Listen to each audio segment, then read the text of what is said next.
Hi, I'm Jaime Rutt, and I wanted to answer one of the biggest questions I get when you first start Pilates is, what do I bring to my first session? What do I need? So here's some tips and tricks that I thought I would share with you.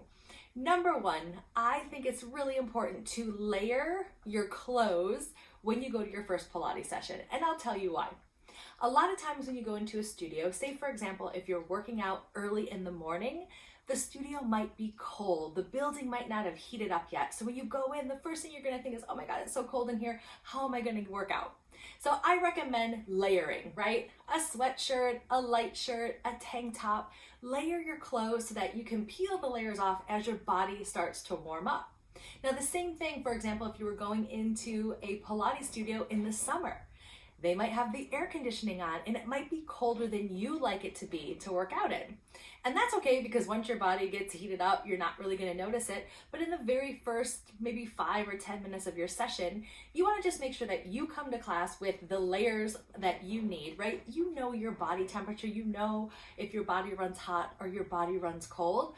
So dress appropriately for that so that you're not worrying about what the thermostat of the studio is set at. So that's the first thing you want to do. Then I always recommend to bring in your own water, right?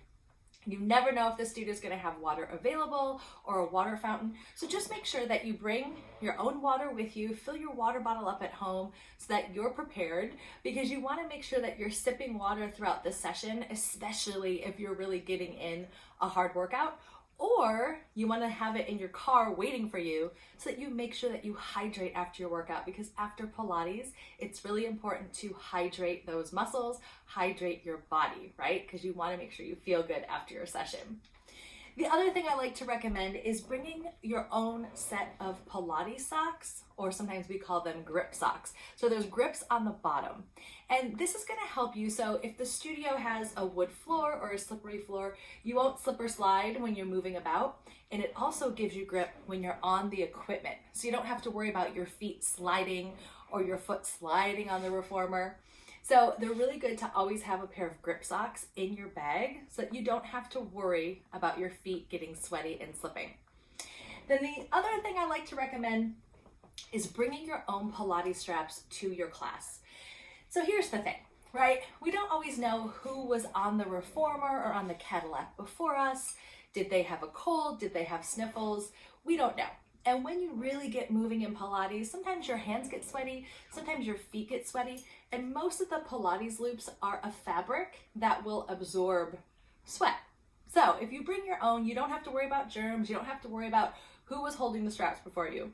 But you do want to ask your studio whether they use double loop straps or whether they use single loop straps.